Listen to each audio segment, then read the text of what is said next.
Tehran की सड़कों पर डेथ टू अमेरिका और डेथ टू इजराइल के ये जो नारे लग रहे हैं, इसके मायनों को आपको समझना पड़ेगा दोस्तों। सबसे पहली बात, ये तस्वीरें आपके सामने CNN लेकर आ रहा है, एक अमेरिकी न्यूज चैनल, और उनकी बहादुरी की दाद देनी पड़ेगी दोस्तों, क्योंकि आप जानते हैं इस वक्त ईरान के अंदर अमेरिका को लेकर जबरदस्त नाराजगी है। बावजूद इसके CNN का एक क्रू जो है वो तेहरान की सड़कों पर पहुंचता है। उन सड़कों पर जहां औरतें, बच्चे, बुजुर्ग सड़क पर उतरे हैं और अमेरिका को मौत दो, इस्राइल को मौत दो के नारे लगा रहे हैं। और बात वहां नहीं रुक रही, वहां पर अमेरिका और इस्राइल के झंडों को जलाया भी जा रहा है। यह एक किस्म का शक्ति प्रदर्शन है दोस्तों। शक्ति प्रदर्शन सुप्रीम लीडर, ईरान के सुप्रीम लीडर खामेनी के पक्ष में, शक्ति प्रदर्शन ईरानी मिसाइलों के पक्ष में। जी हां, 28,000 ईरानी मिसाइल। और यह आंकड़ा मेरा नहीं है दोस्तों, यह आंकड़ा है इस्राएली प्रधानमंत्री बेंजामिन नेतन्याहू का, जिनका कहना है कि इस्राइल जो है वो मुकाबला कर रहा है ईरान के 28,000 मिसाइलों का। दूसरी तरफ डोनाल्ड ट्रंप सामने आते हैं और सामने आते ही अपने ही इंटेलिजेंस डायरेक्टर तुलसी गबार्ड के दावों को गलत साबित करते हैं। यानी तुलसी गबार्ड का दावा उनके मुताबिक कबाड़ है। सही सुना आपने। सबसे बड़ी बात, क्या डोनाल्ड ट्रंप के एक फोन कॉल से यह युद्ध रुक सकता है? यह बात किसी और ने नहीं, ईरान के राष्ट्रपति के सलाहकार ने कही है। इन सब की चर्चा हम करेंगे दोस्तों, मगर सबसे पहले मैं रुख करना चाहूंगा तेहरान की सड़कों पर। और बधाई है CNN के रिपोर्टर जो सड़क पर उतरते हैं और वहां से वो दुनिया के लिए यह रिपोर्ट पेश कर रहे हैं। मैं CNN की यह रिपोर्ट आपके सामने रखना चाहता हूं, जिससे आपको अंदाजा हो जाएगा कि सड़कों पर अमेरिका और इस्राइल के खिलाफ किस कदर नाराजगी है। और क्यों ना हो दोस्तों, कम से कम 250 लोग इस्राइल अपने हवाई हमलों में मार चुका है। देखिए वहां पर किस तरह के नारे लगाए जा रहे हैं CNN की इस रिपोर्ट में। तो देखा ईरान किस तरह से इजराइल के ऊपर हमले कर रहा है। दोस्तों अभी ये वीडियो छोड़कर मत जाना, क्योंकि आपसे मैं पूछने वाला हूँ ये जंग में ईरान की जीत होगी या इजराइल की। इजराइल ईरान पर कब तक हमले करेगा और ईरान इजराइल के ऊपर कब तक हमले करेगा, इस वीडियो में आपको पूरी डिटेल के साथ देखने मिलेगा। और आप मुझे कमेंट करके ज़रूर बताना इस बात के लिए, क्योंकि दोस्तों आपको तो पता ही होगा ये जंग बेहद बड़ी हो चुकी है।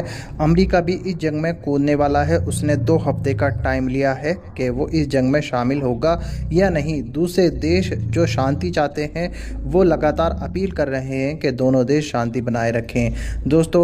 लेकिन ईरान लगातार इजराइल पर हमले कर रहा है, बड़ी बड़ी मिसाइलों से हमले कर रहा है, जिससे इजराइल को बहुत बड़ा नुकसान हो रहा है। दोस्तों अभी मैं आपको ये पूरा वीडियो दिखाने जा रहा हूँ, मगर दोस्तों ये वीडियो दिखाने से पहले मेरी आपसे गुजारिश है, आज का मेरा ये वीडियो आखिर तक जरूर देखना। दूसरी तरफ अमेरिकी राष्ट्रपति डोनाल्ड ट्रंप का बयान आया है। एंड बाय द वे, इस बयान में उन्होंने 15वीं बार, सही सुना आपने, 15वीं बार कहा है कि मैंने भारत और पाकिस्तान के युद्ध को रुकवाया।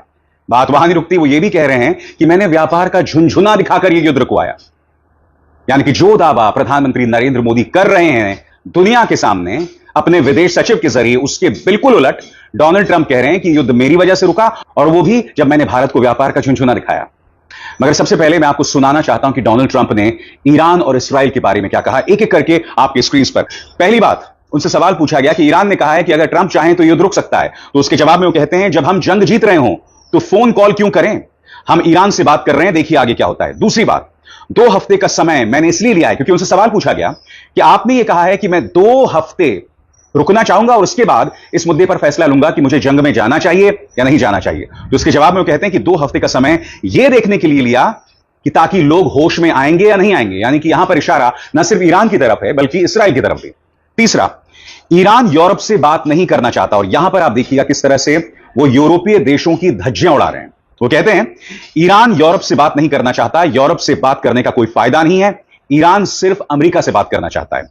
चौथी बात, ईरान कुछ महीनों में न्यूक्लियर बॉम्ब बना सकता है और मैं वो होने नहीं दूंगा। और 5वीं बात, मेरी इंटेलिजेंस एजेंसी गलत है। तुलसी गबार्ड जो कि उनकी नेशनल इंटेलिजेंस की प्रमुख हैं, उन्हें कुछ नहीं पता।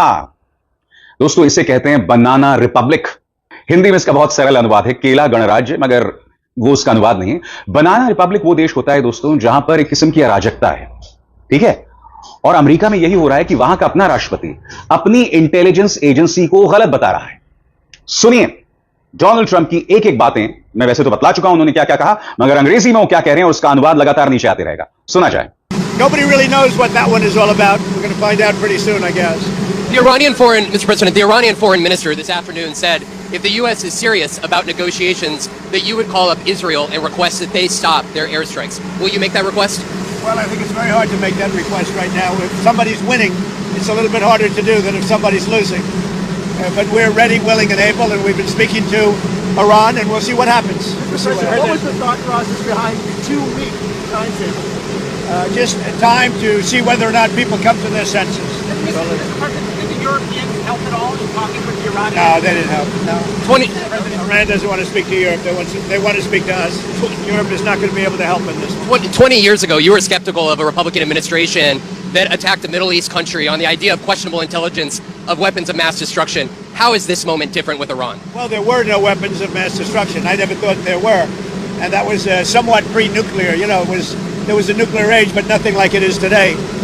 And it looked like I'm right about the material that they've gathered already. It's a tremendous amount of material. And I think within a matter of weeks, or certainly within a matter of months, they're going to be able to have a nuclear weapon. We can't let that happen. I was very much opposed to Iraq. I said it loud and clear, but I was a civilian, but I guess I got a lot of publicity. But I was very much opposed to the Iraq war. And I actually did say, don't go in, don't go in, don't go in. But I said, if you're going to go in, keep the oil. But they didn't do that. What intelligence do you have that Iran is building a nuclear weapon? Your intelligence community has said they have no evidence that they are at this point. Well, then my intelligence community is wrong. Who in the intelligence community said that? Your Director of National Intelligence, Tulsi Gabbard. She's wrong. आपने सुना दोस्तों, Donald Trump से सवाल पूछा गया था कि क्या आप फोन कॉल करेंगे इस युद्ध को रोकने के लिए। तो इसके जवाब में ट्रंप ने कहा था कि भाई अगर हम युद्ध जीत रहे हैं तो फोन कॉल की क्या जरूरत है। यह बात किसने कही? आपकी स्क्रीन पर यह है दोस्तों माजिद फरहानी, जो कि राष्ट्रपति मसूद पेजेश्कियां के सलाहकार हैं, और वो कह रहे हैं कि अमेरिका के एक फोन कॉल से यह युद्ध रुक सकता है। इसके मायने को समझिए दोस्तों। आपको समझना पड़ेगा कि हाथी के दांत दिखाने के कुछ, खाने के कुछ और। यह मुहावरा न सिर्फ इसराइल के लिए फिट बैठता है बल्कि ईरान के लिए भी। क्योंकि हो क्या रहा है, राष्ट्रपति पेजेश्कियां हो या सुप्रीम लीडर खामेनी हो, वो अपनी जनता के सामने एक साहसी चेहरा पेश कर रहे हैं, मगर दूसरी तरफ उनके जो सलाहकार हैं, उनकी जो बैकरूम टीम है, उनके जो विदेश मंत्री हैं, वो लगातार मामले को कंट्रोल करने की कोशिश कर रहे हैं। यही इसराइल के संदर्भ में हो रहा है। याद कीजिएगा, आज ही मैंने एक कार्यक्रम किया था जिसमें मैंने आपको बताया था कि हाइफा, जहां पर ईरान ने जोरदार गोलीबारी की है, वहां के मेयर सामने आए हैं और वो कह रहे हैं, वो शांति के लिए गिड़गिड़ा रहे हैं। वो ये कह रहे हैं कि मेरे शहर में अरब भी हैं और यहूदी भी हैं, सब मिलजुल कर रहते हैं, दर्जनों सैकड़ों साल से मिलजुल कर रह रहे हैं, लिहाजा शांति ही आगे का रास्ता है। अब इसराइलियों को गांधी की याद आ रही है। क्यों? क्योंकि ईरानी मिसाइल इसराइली शहरों में पहुंच रहे हैं। उसी तरह से आपकी स्क्रीन पर यह हैं माजिद फरहानी, राष्ट्रपति पेजेश्कियां के सलाहकार। वो क्या कह रहे हैं, इस पर गौर किया जाए। अगर अमेरिकी राष्ट्रपति डोनाल्ड ट्रंप इसराइल को ईरान पर हमले रोकने का आदेश दें तो ईरान के साथ कूटनीतिक बातचीत बिल्कुल आसानी से दोबारा शुरू हो सकती है। यह बात ईरानी राष्ट्रपति कार्यालय के अधिकारी माजिद फरहानी ने शुक्रवार को CNN से कही। उन्होंने कहा, ईरान नागरिक बातचीत में विश्वास रखता है, चाहे बातचीत सीधे हो या किसी के जरिए, यह मायने नहीं रखता। फिर वो आगे क्या कहते हैं, इस पर गौर किया जाए। राष्ट्रपति ट्रंप सिर्फ एक फोन कॉल करके इस जंग को आसानी से रोक सकते हैं, फरहानी ने कहा। उन्होंने दोहराया कि जब तक इसराइल ईरान पर बम गिरा रहा है तब तक ये बातचीत मुमकिन नहीं है, यही ईरान का साफ रुख है। फरहानी से सवाल यूरेनियम एनरिचमेंट पर भी किया गया दोस्तों, यानी कि वो यूरेनियम एनरिचमेंट जो 90% हो गया तो ईरान के पास परमाणु बम हो गया। इस बारे में फरहानी क्या कहते हैं, इस पर गौर किया जाए। फरहानी ने यह भी कहा कि ईरान यूरेनियम संवर्धन रोकने के लिए तैयार नहीं है, जिसे तेहरान शांतिपूर्ण मकसद के लिए बता रहा है, लेकिन कुछ हद तक रियायतें दी जा सकती हैं। अब यह जो बयान है फरहानी का, यह दो धारी तलवार है। पहले वो कहते हैं कि हम एनरिचमेंट रोकने को तैयार नहीं है। अमेरिका क्या कह रहा है? अमेरिका कह रहा है कि आपको यह पूरी प्रक्रिया रोकनी पड़ेगी, तभी युद्ध विराम हो सकता है। मगर साथ ही वो ये भी कह रहे हैं कि कुछ रियायतें दी जा सकती हैं। अब इस रियायतें के क्या मायने हैं? क्या इन रियायतों को देने के पीछे का मकसद यह है कि आम ईरानी की जान बचाई जा सके? जैसे मैं आपको बतला चुका हूं, 200 से ज्यादा आम ईरानी मारे जा चुके हैं इसराइली बमबारी में, जिसमें औरतें, बच्चे शामिल हैं। तो स्वाभाविक सी बात है दोस्तों, ईरान इसे रोकना चाहता है। इसीलिए वो ये भी कह रहा है कि रियायतें देने को तैयार है, मगर यूरेनियम एनरिचमेंट बंद नहीं होगा, क्योंकि हमारा जो न्यूक्लियर प्रोग्राम है वो शांतिपूर्ण मकसद के लिए है। मगर हकीकत यह भी है दोस्तों कि ईरान का जो न्यूक्लियर बॉम्ब है उसका वजूद सिर्फ इसराइल है। यह न्यूक्लियर बॉम्ब बन ही इसीलिए रहा है कि किसी न किसी वक्त इसका इस्तेमाल इसराइल पर हो सके, यानी कि उसका एक मकसद यह है। मसलन पाकिस्तान के न्यूक्लियर बॉम्ब की बात करें तो उसका मकसद भारत है। भारत के न्यूक्लियर बॉम्ब की बात करें तो उसका मकसद दो देश हैं जो उस पर लगातार हमले करते रहते हैं, यानी कि चीन और पाकिस्तान। हर देश के स्ट्रैटेजिक प्रोग्राम का, सामरिक प्रोग्राम का एक लक्ष्य होता है, और ईरान के परमाणु बॉम्ब का लक्ष्य इसराइल है। मगर दूसरी तरफ ईरान बातचीत को भी मौका दे रहा है। उनके विदेश मंत्री अरागची लगातार कोशिश कर रहे हैं, और इस बारे में इंटरनेशनल एजेंसीज क्या कह रही हैं इस पर गौर किया जाए। ईरान पर हमला करने से पहले ट्रंप द्वारा 2 हफ्तों की बातचीत की खिड़की खोलने का फैसला शांति समझौते की एक हल्की, भले ही मुश्किल उम्मीद जरूर देता है। इस वक्त जेनेवा में ईरान, ब्रिटेन, फ्रांस और जर्मनी के विदेश मंत्रियों के साथ बातचीत कर रहे हैं, जिसमें यूरोपीय संघ के विदेश नीति प्रमुख भी शामिल हैं। संघर्ष शुरू होने के बाद यह पहली बार है जब ऐसे नेता आमने सामने मिल रहे हैं। कई दिनों तक ट्रंप प्रशासन की तरफ से लगातार आक्रामक बयानबाजी के बाद अब यह संभावना बनी है कि शायद सैन्य कार्रवाई से बचा जा सके। असल में खुद ट्रंप की टीम के अंदर भी इस बात को लेकर भारी मतभेद हैं कि ईरान पर सीधा हमला किया जाए या नहीं।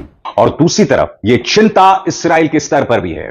आपके स्क्रीन पर बेंजामिन नेतन्याहू, वो कह रहे हैं कि ईरान के पास अब भी 28,000 मिसाइलें हैं, 28,000 बैलिस्टिक मिसाइलें हैं, जिसमें बड़ी तादाद में फतह 1 जैसे हाइपरसोनिक मिसाइल्स हैं।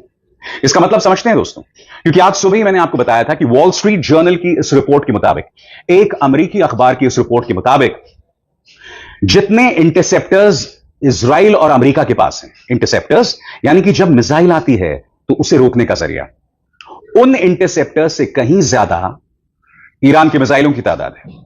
यह चिंता अमेरिका को भी है और बेंजामिन नेतन्याहू को भी, और इस बारे में वो क्या कहते हैं इस पर गौर किया जाए। जी हाँ दोस्तों, एक नए वीडियो में स्वागत है। जरूर आपको ये वीडियो पसंद आई होगी दोस्तों। आप देख सकते हैं ये जंग का माहौल एक फ़ोन कॉल में ही रुक सकता है, अगर कर देगा तो। अब हाथी के दांत खाने के और दिखाने के और। तो थैंक यू सो मच दोस्तों वीडियो वॉच करने के लिए। इसी तरीके से वीडियो आपको मिलती रहेगी टाइम पे। आप बिल्कुल इसी चैनल पे बने रहना। सरनम पासपोर्ट 123। Thank you.